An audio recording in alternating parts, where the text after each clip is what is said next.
Good morning weekly trend സെറ്റേഴ്സിലേക്ക് സ്വാഗതം. ശക്തമായ ആഗോള സൂചനകളും GST ഇളവുകളും ഫെഡറൽ റിസർവിൻ്റെ നിരക്ക് കുറയ്ക്കൽ പ്രതീക്ഷയും പോയ വാരം വിപണിക്ക് ആവേശം പകർന്നു. ഇതോടെ തുടർച്ചയായി 8ാമത്തെ സെഷനിലും മാർക്കറ്റ് നേട്ടം നിലനിർത്തി. ആഴ്ചയിലെ അവസാന ദിനം 25,100 മറികടന്നുള്ള ക്ലോസിംഗും നിഫ്റ്റി നടത്തി. റഷ്യൻ എണ്ണ ഇറക്കുമതി തുടരുന്ന ഇന്ത്യക്കും ചൈനയ്ക്കും മേൽ 100% പെനാൽറ്റി താരിഫ് ചുമത്തണമെന്ന ഡൊണാൾഡ് ട്രംപിൻ്റെ ആവശ്യം പരിഗണിക്കാതെയുള്ള യൂറോപ്യൻ യൂണിയൻ നിലപാടും വിപണിക്ക് കരുത്തായി. ഇന്ത്യയും ചൈനയും യൂറോപ്യൻ യൂണിയൻ്റെ വ്യാപാര പങ്കാളികളാണെന്നും അത് തുടരുമെന്നും യൂറോപ്യൻ യൂണിയൻ്റെ വക്താവ് ഒലോഫ് ഗിൽ നടത്തിയ പ്രതികരണങ്ങളും മുന്നോട്ട് പ്രതീക്ഷ നൽകുന്നതാണ്. പ്രതിവാര പ്രകടനം നോക്കുമ്പോൾ 1.5% കൂടുതൽ മുന്നേറ്റം നിഫ്റ്റി നടത്തിയപ്പോൾ ബാങ്ക് നിഫ്റ്റി 1.28% നേട്ടവും രേഖപ്പെടുത്തി. എല്ലാ സെക്ടറുകളിലും സൂചികളിലും മികച്ച നേട്ടം പ്രകടമായ വാരത്തിൽ ഏറ്റവും അധികം തിളങ്ങിയത് IT മേഖലയാണ്. നേട്ടം 4.26%. തൊട്ടു പിന്നാലെ 3%-ഓളം PSU ബാങ്ക് സൂചികയും മുന്നേറിയപ്പോൾ 2.09% നേട്ടം മെറ്റൽ മേഖലയും കാഴ്ചവെച്ചു. തുടർച്ചയായ നേട്ടങ്ങൾക്ക് പിന്നാലെ ഓട്ടോ ഇൻഡെക്സിന്റെ ഭാഗത്തു നിന്നും 2.07% നേട്ടവും ഉണ്ടായി. ഒപ്പം 1.5% കൂടുതൽ നേട്ടം ഹെൽത്ത് കെയർ, എനർജി മേഖലകളും കാഴ്ചവെച്ചു. ഫെഡിന്റെ റേറ്റ് കട്ട് പ്രതീക്ഷയിലും എയുടെ വരുമാന പ്രതീക്ഷയിലും US സൂചികൾ സർവകാല ഉയരം മറികടന്ന കുതിച്ച കാഴ്ചയായിരുന്നു കണ്ടത്.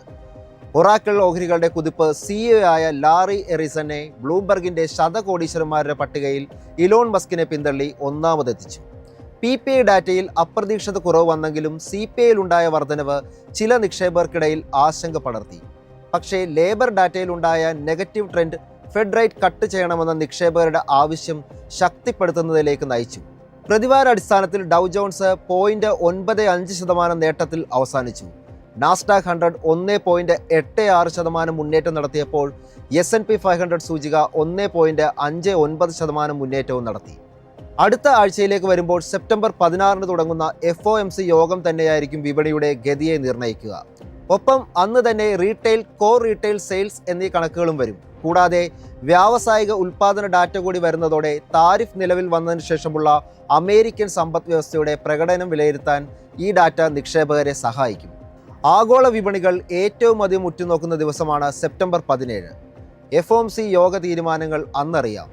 നിലവിൽ 25 ബേസിസ് പോയിന്റ് കട്ട് പ്രതീക്ഷിച്ചുകൊണ്ടാണ് US വിപണിയുടെ മുന്നേറ്റം.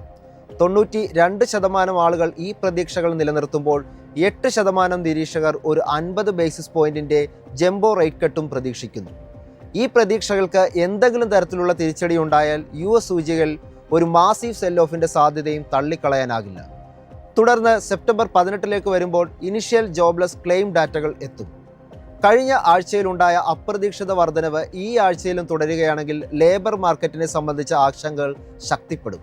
സമ്മിശ്രമായ ഡാറ്റകളും യൂറോപ്യൻ സെൻട്രൽ ബാങ്ക് പലിശ നിരക്കിൽ തൽസ്ഥിതി തുടരുന്നതും ആയിരുന്നു പോയ വാരം യൂറോപ്യൻ വിപണിയുടെ ഗതിയെ സ്വാധീനിച്ചത്. വീക്ക്ലി ബേസിസിൽ ഡാക്സ് സൂചിക 0.43% നേട്ടം രേഖപ്പെടുത്തിയപ്പോൾ FTSE 100 സമാനമായ നേട്ടം തന്നെ കൈവരിച്ചു. CAC 40 1.99% കുതിപ്പാണ് നടത്തിയത്. സെപ്റ്റംബർ 16 ബ്രിട്ടന്റെ തൊഴിലില്ലായ്മ ഡാറ്റകൾ വരും. സെപ്റ്റംബർ 17 ബ്രിട്ടൻ, യൂറോസോൺ എന്നിവയുടെ CPI, കോർ CPI ഡാറ്റകളും വരും. നേരിയ വർധനവാണ് പണപ്പെരുപ്പത്തിൽ എക്സ്പെക്റ്റ് ചെയ്യുന്നത്. സെപ്റ്റംബർ 18 ബാങ്ക് ഓഫ് ഇംഗ്ലണ്ടിന്റെ ധനനയ യോഗ തീരുമാനങ്ങൾ അറിയാം. നിലവിലെ പലിശ നിരക്ക് 4%. ശേഷം 19 ബ്രിട്ടന്റെ റീറ്റെയിൽ, കോർ റീറ്റെയിൽ ഡാറ്റകൾ എത്തും. കൂടാതെ അന്ന് തന്നെ ജർമ്മനിയുടെ PPI ഡാറ്റകളും അറിയാൻ സാധിക്കും. കുറഞ്ഞ ചെലവിൽ ചൈന ചിപ്പുകൾ നിർമ്മിക്കാൻ ഒരുങ്ങുന്നു എന്ന വാർത്ത ഏഷ്യൻ വിപണികളിൽ ബുള്ളിഷ് മൊമെന്റം നിലനിർത്താൻ സഹായിച്ചു. അടുത്ത ആഴ്ചയിലേക്ക് വരുമ്പോൾ സെപ്റ്റംബർ 14 വന്ന ചൈനയുടെ വ്യാവസായിക ഉൽപ്പാദന ഡാറ്റയും ഒപ്പം ചൈനയുടെ തൊഴിലില്ലായ്മ നിരക്കുകളോടുമായിരിക്കും ഏഷ്യൻ വിപണികൾ ആദ്യം പ്രതികരിക്കുക. സെപ്റ്റംബർ 18 ബാങ്ക് ഓഫ് ജപ്പാന്റെ ധനനയ യോഗ തീരുമാനങ്ങൾ അറിയാൻ സാധിക്കും. 0.5% പലിശ നിരക്ക് തുടരുമെന്നാണ് പ്രതീക്ഷിക്കുന്നത്. ഒപ്പം അന്ന് തന്നെ വരുന്ന ജപ്പാന്റെ നാഷണൽ CPI, കോർ CPI കണക്കുകളും അറിയാൻ സാധിക്കും. തുടർന്ന് 19 വരുന്ന പീപ്പിൾസ് ബാങ്ക് ഓഫ് ചൈനയുടെ ലോൺ പ്രൈം നിരക്കുകൾ കൂടി വരുന്നതോടെ ലോകത്തിലെ പ്രധാന സെൻട്രൽ ബാങ്കുകളുടെ ധനനയ യോഗ തീരുമാനങ്ങൾ അറിയാൻ സാധിക്കും. ചുരുക്കത്തിൽ ഫെഡ് മുതൽ പീപ്പിൾസ് ബാങ്ക് ഓഫ് ചൈന വരെയുള്ള സെൻട്രൽ ബാങ്കുകളുടെ പലിശ നിരക്കുമായി ബന്ധപ്പെട്ട തീരുമാനങ്ങളായിരിക്കും ലോക വിപണികളുടെ ഗതിയെ നിർണ്ണയിക്കുക. കമ്മോഡിറ്റി മാർക്കറ്റിൽ നേട്ടമാണ് പോയ വാരം കാണാൻ കഴിഞ്ഞത്. ബ്രെന്റ് ക്രൂഡ് വാരാന്ത്യത്തിൽ 1.79% ഉയർന്ന് ബാരലിന് $66.49 വ്യാപാരം അവസാനിപ്പിച്ചത്. സമാനമായി WTI ക്രൂഡ് പ്രതിവാരാടിസ്ഥാനത്തിൽ 1.07% വർദ്ധിച്ച് ബാരലിന് $62.15 എന്ന നിരക്കിലാണ് വ്യാപാരം അവസാനിപ്പിച്ചത്. റഷ്യ ഉക്രൈൻ പ്രശ്നങ്ങൾ വീണ്ടും സങ്കീർണമാകുന്നതും നിറം മങ്ങിയ US തൊഴിൽ ചില്ലറ പണപ്പെരുപ്പ് കണക്കുകൾക്ക് ശേഷം ഫെഡ് പലിശ നിരക്ക് കുറയ്ക്കുമെന്ന പ്രതീക്ഷ വർദ്ധിച്ചതും സൗദി അറേബ്യ ചൈനയിലേക്കുള്ള എണ്ണ ഇറക്കുമതി കൂട്ടാൻ തീരുമാനിച്ചതുമൊക്കെ തന്നെ എണ്ണയുടെ ഡിമാൻഡ് വർദ്ധിക്കുന്നതിന് സൂചനയായാണ് വിദഗ്ധർ വിലയിരുത്തുന്നത്. ഇതായിരുന്നു വിലയിലും പ്രതിഫലിച്ചത്. ടെക്നിക്കൽ സൈഡിൽ ബ്രെന്റ് ക്രൂഡിന്റെ ആദ്യ സപ്പോർട്ട് $65 തുടർന്ന് $63.56 അപ്സൈഡിലോട്ട് വരുമ്പോൾ $67.37 റെസിസ്റ്റൻസ്. ഇത് മറികടക്കാൻ സാധിച്ചാൽ $69.06 റെസിസ്റ്റൻസായി ആക്ട് ചെയ്യും. WTI ക്രൂഡിന്റെ ആദ്യ സപ്പോർട്ട് $60.99 തുടർന്ന് $60.06 ലെവലും സപ്പോർട്ടായി പരിഗണിക്കാവുന്നതാണ്. മറുവശത്ത് $63.98 ആദ്യ റെസിസ്റ്റൻസ് പ്രതീക്ഷിക്കാം. ഈ ഒരു ലെവൽ മറികടക്കാൻ സാധിച്ചാൽ $65.04 ലെവലും റെസിസ്റ്റൻസായി ആക്ട് ചെയ്യും. സ്വർണ്ണവില റെക്കോർഡ് ഉയരം തൊടുന്ന കാഴ്ചയാണ് ഈ വാരവും കാണാൻ സാധിച്ചത്. പ്രതിവാര അടിസ്ഥാനത്തിൽ പരിശോധിക്കുമ്പോൾ സ്വർണ്ണവില 1.59% ഉയർന്ന് ട്രോയ് ഔൺസിന് $3643.06 വ്യാപാരം അവസാനിപ്പിച്ചത്. അമേരിക്കയുടെ കൺസ്യൂമർ സെന്റിമെന്റ് ഡാറ്റ പ്രതീക്ഷയ്ക്കൊത്ത് ഉയരാതിരുന്നത് കൊണ്ട് തന്നെ ഡോളറിന്റെ മൂല്യം ഇടിഞ്ഞു. ഈ കാരണങ്ങൾ കൊണ്ട് തന്നെ ഉണ്ടായ സ്വർണത്തിന്റെ വിൽപ്പന കൂടിയതാണ് സ്വർണത്തിന്റെ വില വർദ്ധിക്കാൻ കാരണമായത്. ടെക്നിക്കൽ സൈഡിൽ ഗോൾഡിന്റെ ആദ്യ സപ്പോർട്ട് $3584 തുടർന്ന് $3490 അപ്സൈഡിലേക്ക് നോക്കുകയാണെങ്കിൽ $3675 ആദ്യ റെസിസ്റ്റൻസ് പ്രതീക്ഷിക്കാം. ഈ ഒരു ലെവൽ മറികടക്കാൻ സാധിച്ചാൽ 3767 എന്ന ലെവലിലും റെസിസ്റ്റൻസായി പ്രതീക്ഷിക്കാവുന്നതാണ്. ഇന്ത്യൻ രൂപ പോയ വാരത്തിൽ നേരിയ ഇടിവോടെയാണ് വ്യാപാരം അവസാനിപ്പിച്ചത്. USD INR വാരാന്ത്യത്തിൽ 0.12% ഉയർന്ന് 88.25 എന്ന ലെവലിലാണ് വ്യാപാരം അവസാനിപ്പിച്ചത്. ടെക്നിക്കൽ സൈഡ് പരിശോധിക്കുകയാണെങ്കിൽ വരും ആഴ്ചയിൽ രൂപയുടെ ഇമ്മീഡിയറ്റ് സപ്പോർട്ടുള്ളത് 88.48 ലെവലിലും തുടർന്ന് 88.72 എന്ന ലെവലിലുമാണ്. മറുവശത്ത് 87.92 എന്ന ലെവൽ റെസിസ്റ്റൻസായി പ്രതീക്ഷിക്കാം. ഈ ഒരു ലെവൽ മറികടക്കാൻ സാധിച്ചാൽ 87.72 എന്ന ലെവലും റെസിസ്റ്റൻസായി പരിഗണിക്കാവുന്നതാണ്. പോയ വാരം വിദേശ നിക്ഷേപ സ്ഥാപനങ്ങൾ അറ്റ വിൽപ്പനയാണ് നടത്തിയത്. FIകൾ 3577 കോടി രൂപയുടെ വിൽപ്പന നടത്തിയപ്പോൾ DIകൾ 13703 കോടിയുടെ വാങ്ങലും നടത്തി. കഴിഞ്ഞ വാരം വിപണിക്ക് നിർണായകമായത് സെപ്റ്റംബർ 12-നെത്തിയ CPI കണക്കുകളായിരുന്നു. ഓഗസ്റ്റിൽ രാജ്യത്തെ ചില്ലറ പണപ്പെരുപ്പം ജൂലൈയിലെ 1.61% നിന്ന് 46 ബേസിസ് പോയിന്റ് ഉയർന്ന് 2.07% റിപ്പോർട്ട് ചെയ്തത്. വരുന്ന വാരം വിപണിക്ക് നിർണായകമാകുക സെപ്റ്റംബർ 15-ന് പ്രഖ്യാപിക്കാനിരിക്കുന്ന WPI കണക്കുകൾ തന്നെയായിരിക്കും. ജൂലൈയിലെ -0.58% നിന്നും WPI ഇൻഫ്ലേഷൻ ഓഗസ്റ്റിൽ 0.3% എത്തുമെന്നാണ് അനുമാനങ്ങൾ. അന്ന് തന്നെ WPI food, fuel, manufacturing inflation കണക്കുകളും ലഭ്യമാകും. അന്നേ ദിവസം തന്നെ രാജ്യത്തെ എക്സ്പോർട്ട്, ഇമ്പോർട്ട്, ട്രേഡ് ബാലൻസ് ഡാറ്റകളും പുറത്തുവരും. സെപ്റ്റംബർ 15-ന് M3 മണി സപ്ലൈ കണക്കുകളും പ്രഖ്യാപിക്കും. പതിവ് പോലെ തന്നെ ഫോറക്സ് ഡാറ്റ സെപ്റ്റംബർ 19-ന് റിപ്പോർട്ട് ചെയ്യും.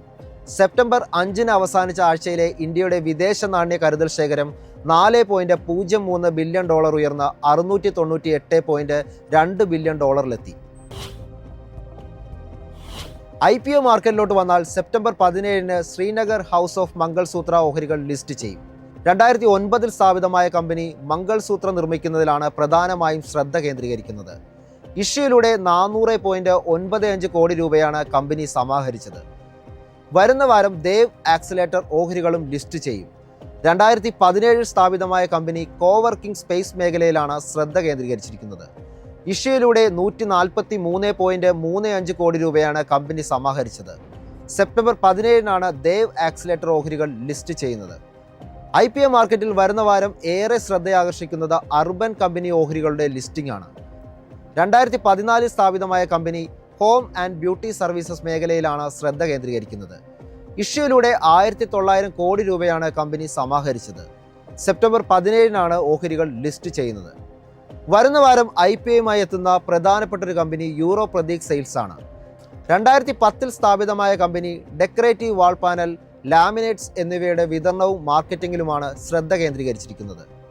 സെപ്റ്റംബർ 16 ഓപ്പൺ ആവുന്ന ഇഷ്യൂ അവസാനിക്കുന്നത് സെപ്റ്റംബർ 18 ഇഷ്യൂയിലൂടെ 451.31 കോടി രൂപ സമാഹരിക്കാനാണ് കമ്പനി ലക്ഷ്യമിടുന്നത്. പ്രൈസ് ബാൻഡ് നിശ്ചയിച്ചിരിക്കുന്നത് 235 രൂപ മുതൽ 247 രൂപ വരെയാണ്. സെപ്റ്റംബർ 23 ഓഹരികൾ ലിസ്റ്റ് ചെയ്യുന്നത്. തുടർച്ചയായി 8 സെഷനുകളായി ഒരു സ്ലോ ആൻഡ് സ്റ്റഡി മൂവ്മെൻ്റാണ് നിഫ്റ്റി കാഴ്ചവെച്ചത്. കൂടാതെ 25,000 ഹോൾഡ് ചെയ്യാൻ സാധിച്ചതുകൊണ്ട് ബുൾസ് ശക്തി ആർജിക്കുന്നുണ്ടെന്നാണ് വിദഗ്ധർ പറയുന്നത്. ഡെയിലി ബേസിസിൽ 0.5%, വീക്കിലി ബേസിസിൽ 1.5% നേട്ടവുമായിട്ടാണ് വ്യാപാരം അവസാനിപ്പിച്ചത്. അതോടൊപ്പം എല്ലാ കീ മൂവിംഗ് ആവറേജുകളും അപ്വേർഡ് ട്രെൻഡ് കാണിക്കുന്നതും RSI, MACD ഇൻഡിക്കേറ്ററുകൾ ബുള്ളിഷ് ക്രോസ് ഓവർ നടത്തിയതും ടെക്നിക്കലി മാർക്കറ്റ് ബുള്ളിഷ് ആകുന്നതിൻ്റെ സൂചനയെന്നാണ് എക്സ്പേർട്ടുകൾ പറയുന്നത്. ഈ സിഗ്നൽസ് ഒക്കെ കണക്കിലെടുത്താൽ ഷോർട്ട് ടൈമിൽ നിഫ്റ്റി ഇമ്മീഡിയറ്റ് റെസിസ്റ്റൻസ് ആയ 25,200 ശേഷം 25,500 ടെസ്റ്റ് ചെയ്തേക്കാമെന്നും ഡൗൺ സൈഡിൽ 25,000, 24,900 എന്ന റേഞ്ച് സപ്പോർട്ടായി പരിഗണിക്കാമെന്നാണ് സെൻട്രൽ ബോക്കിങ്ങിലെ സീനിയർ അനലിസ്റ്റായ നിലേഷ് ജെയിൻ പറയുന്നത്.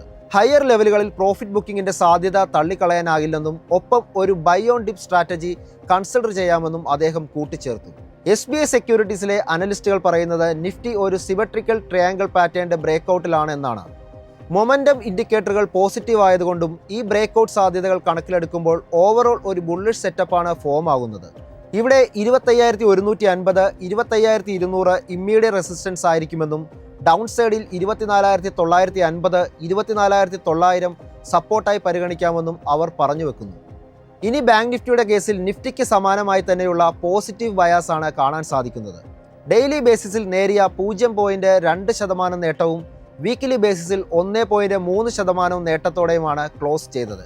സൂചികയിൽ സ്ട്രിംഗ് ഇൻട്രാഡേ മൂവ്മെന്റ് ഉണ്ടായിരുന്നെങ്കിലും mostly choppy ആയിരുന്നുവെന്നാണ് SBI സെക്യൂരിറ്റീസിലെ senior അനലിസ്റ്റായ Sudeep Shah പറയുന്നത്. എങ്കിലും ട്രെൻഡ് ജനറലി സ്ട്രോങ് ആണെന്നും അദ്ദേഹം വിശ്വസിക്കുന്നു. അതുകൊണ്ട് ഇവിടെ 55,000, 55,100 റെസിസ്റ്റൻസായും 54,600, 54,500 സപ്പോർട്ടായും കൺസിഡർ ചെയ്യാമെന്നും അദ്ദേഹം കൂട്ടിച്ചേർത്തു. ഒരുപിടി പ്രധാന ഇവന്റുകളും ഡാറ്റകളും വിപണിയെ സ്വാധീനിക്കുന്ന വാരമാണ് ഇനി വരാനിരിക്കുന്നത്. 25,150 എന്ന നിർണായക ലെവൽ സസ്റ്റെയിൻ ചെയ്യാൻ സാധിച്ചാൽ തുടർന്ന് മാർക്കറ്റിൽ ഒരു ബുൾ റണ്ണാണ് പല അനലിസ്റ്റുകളും പ്രതീക്ഷിക്കുന്നത്. ഫെഡിന്റെ പലിശ നിരക്കുമായി ബന്ധപ്പെട്ട തീരുമാനങ്ങൾ, ഓഗസ്റ്റിലെ ഇന്ത്യയുടെ CPI കണക്കുകൾ എന്നിവയെല്ലാം അടുത്ത വാരം വിപണിയിൽ സ്വാധീനം ചെലുത്തും. മാർക്കറ്റിന്റെ കൂടുതൽ അപ്ഡേറ്റ്സും എക്സ്പേർട്ട് ഒപ്പീനിയനുമൊക്കെയായി തിങ്കളാഴ്ച രാവിലെ 8:30 മാർക്കറ്റ് പ്ലസിൽ കാണാം. നന്ദി, നമസ്കാരം.